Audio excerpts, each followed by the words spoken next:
¿qué tal? Nosotras somos alumnas del Instituto Politécnico Nacional de la Escuela Nacional de Ciencias Biológicas.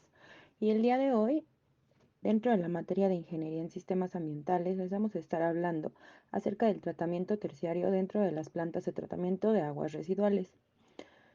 El equipo que presenta esta vez es el equipo 5, conformado por mis compañeras Scarlett García, Brenda Ortiz, Frida Hernández y su servidora Carmina Lorenzana.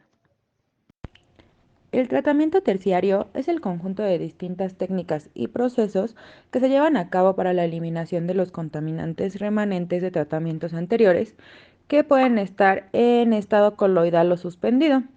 También, este tratamiento terciario va a estar eliminando a los contaminantes emergentes, tales como los fármacos, los plaguicidas y los productos de belleza.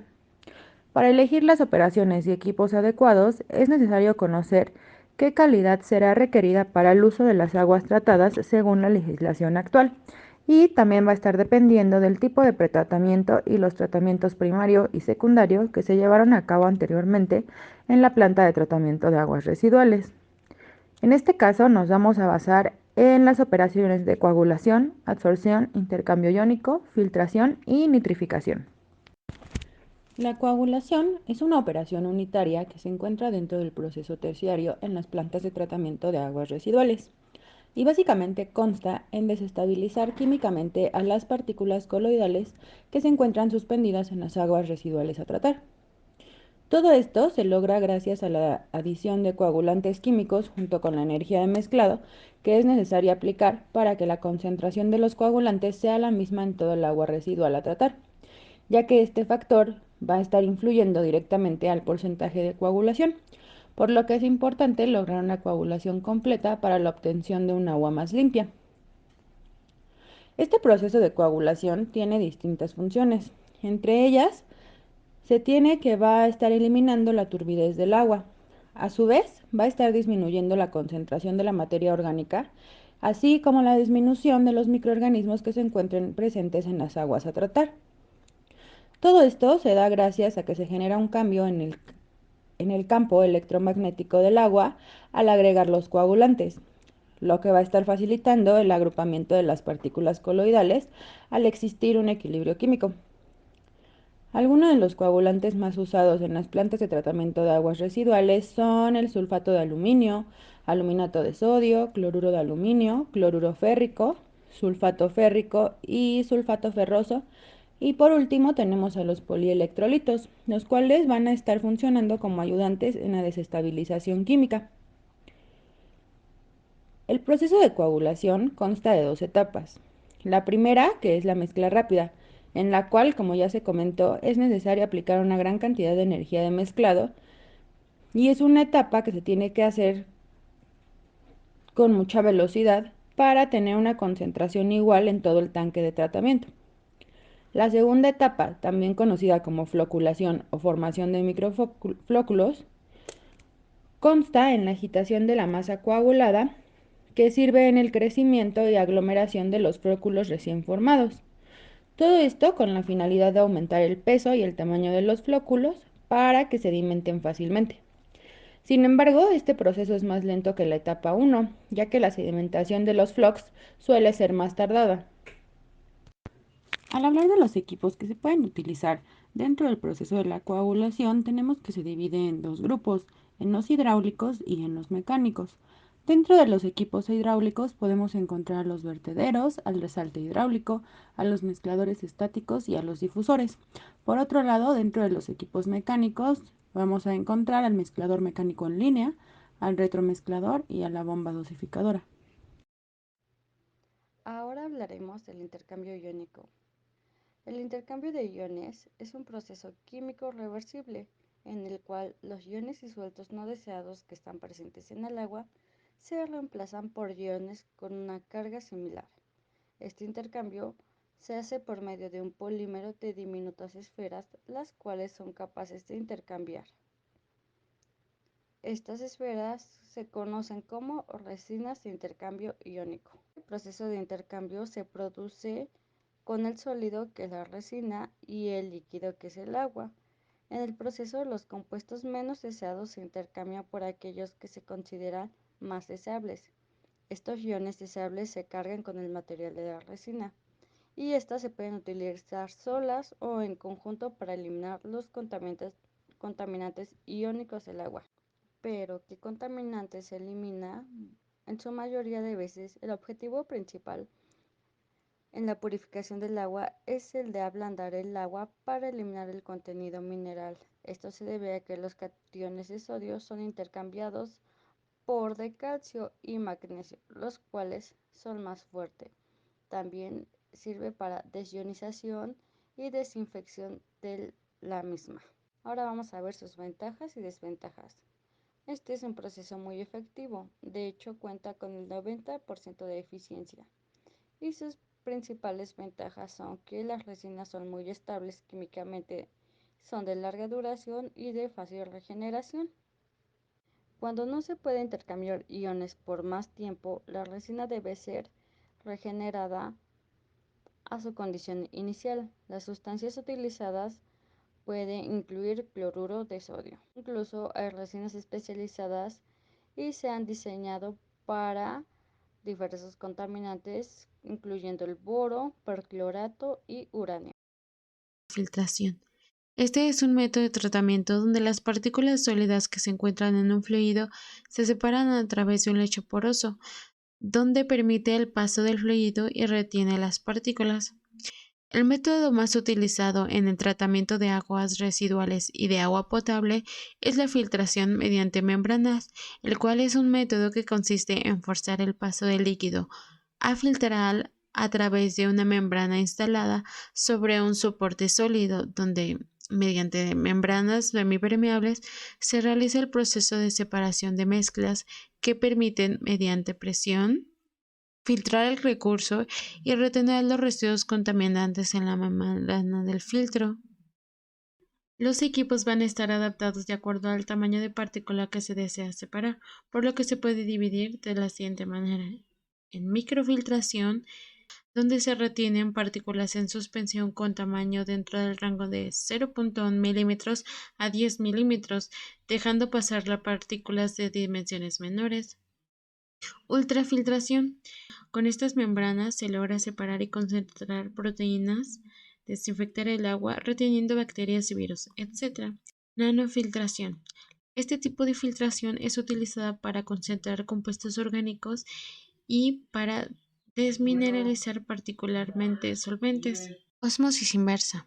Se basa en el equilibrio presente hacia ambos lados de la membrana semipermeable para separar dos volúmenes de líquido que presentan diferente concentración salina, mientras que el agua se difunde a través de la membrana y la atraviesa.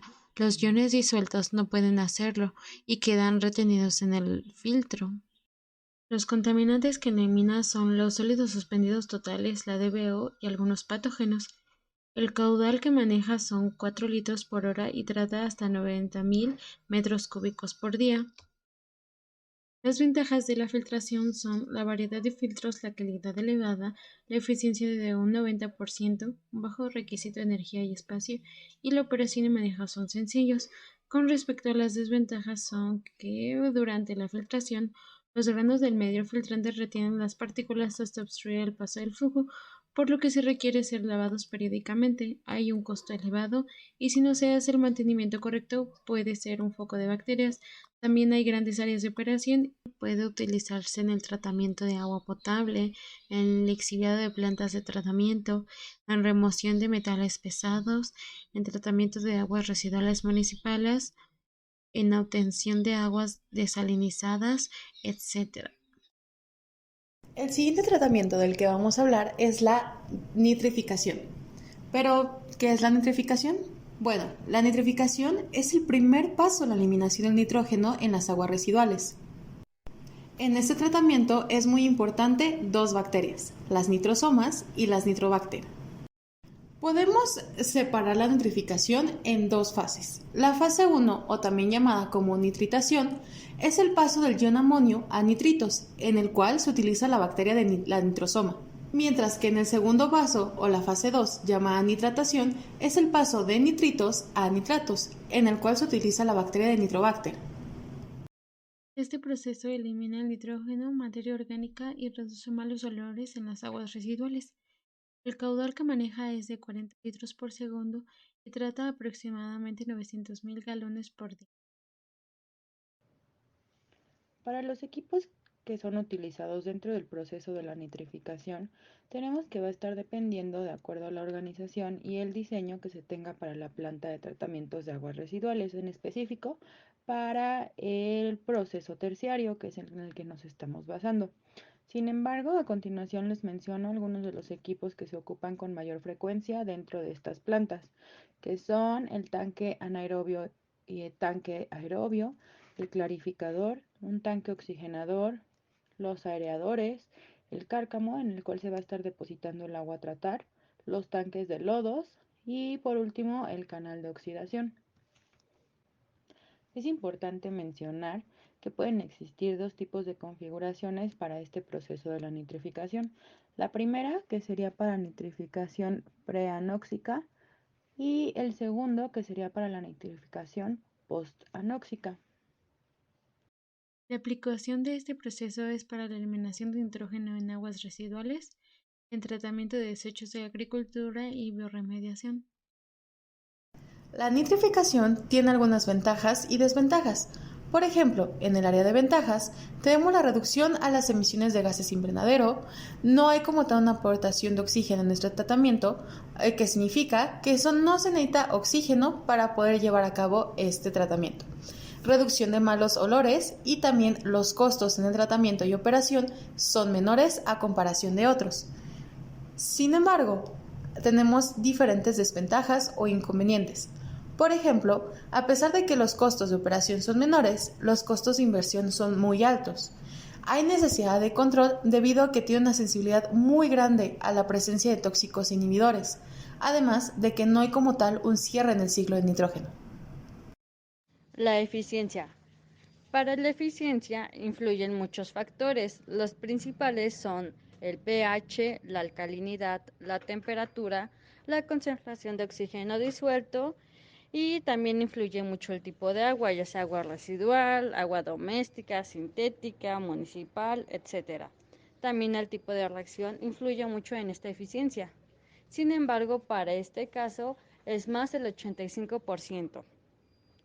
Los costos no se saben con exactitud, sin embargo, las literaturas que leímos decían que no son tan altos a comparación de los demás. El último tratamiento del que vamos a estar hablando es la adsorción. ¿Qué es la adsorción? Se puede definir como la captación de sustancias solubles en la superficie de un sólido. Tenemos diferentes tipos de adsorción que vamos a hablar más adelante. Sin embargo, el que más es utilizado en el tratamiento de aguas residuales es con carbón activado. El proceso de adsorción se puede dividir en dos: adsorción física y adsorción química. Factores que afectan la adsorción pueden ser la solubilidad, la estructura molecular, el peso molecular, problemas de difusión interna, la polaridad, el pH o el grado de saturación. Como lo comentamos al inicio, el sólido universalmente utilizado en el tratamiento de aguas residuales es el carbón activado. Hay dos formas clásicas de utilización del carbón activado con propiedades diferentes y utilizándolo en diferentes aplicaciones. El primero es el carbón activado granular o por sus siglas GAC. Este se suele utilizar una columna como medio de contacto entre el agua a tratar y el carbón activado, en el que el agua entra por la parte inferior y asciende hacia la superior. Por otra parte, tenemos el carbón activado en polvo o por sus siglas CAP. Este tipo de carbón se suele utilizar en procesos biológicos, específicamente cuando el agua contiene elementos orgánicos que pueden resultar tóxicos. Una vez explicado que hay diferentes tipos de carbón activado, vamos a hablar sobre cómo es que opera. Específicamente, vamos a estar hablando acerca de un filtro de carbón activado granular de lecho fijo. ¿Cómo es que funciona? Bueno, primero este se emplea normalmente para hacer entrar en contacto el agua o el agua residual con el carbón activado. Los filtros de carbón activado de lecho fijo pueden trabajar a gravedad o a presión. El agua residual entra por la parte más alta de la columna de carbón activado, fluye de forma descendente a través del lecho, saliendo por la parte baja de la columna. Conforme el agua residual se va transmitiendo a través de la columna, los contaminantes son absorbidos. El carbón se mantiene en el interior del tanque y presenta un sistema de drenaje por la parte inferior del contenedor. Además, es necesario recalcar que se necesita proveer retrolavados y lavados de superficie de leche de carbón activado para prevenir la acumulación de una excesiva pérdida de carga asociada a sólidos y evitar la obturación de la superficie del filtro. Entre las ventajas que presenta la adsorción, en comparación con otras técnicas convencionales, se tiene el bajo costo, la alta eficiencia, la minimización de productos químicos y lodos biológicos, no se requieren nutrientes adicionales, la regeneración de bioabsorbentes y posibilidad de recuperación de metales. Como parte de las desventajas, es que el coste derivado de la generación, reactivación y reposición del carbón activado representa el principal gasto en operación y mantenimiento de la unidad de carbón activado. Además de que el 5 al 10% del carbón que ha de ser repuesto se debe a pérdidas en los procesos de transporte del carbón activado. Otra de las grandes desventajas es que la capacidad de absorción del carbón regenerado es ligeramente inferior a aquella del carbón virgen. Las aplicaciones de la operación de absorción es muy amplia, desde un amplio abanico de sustancias orgánicas, como por ejemplo los colorantes o los fenoles, hasta metales pesados en todos sus estados de oxidación. Los compuestos que la absorción elimina son los orgánicos solubles, los compuestos orgánicos solubles y algunos componentes como lo que es el olor, el color y el sabor. Muchas gracias por su atención, eso fue todo por nosotras. A continuación podrán ver las referencias.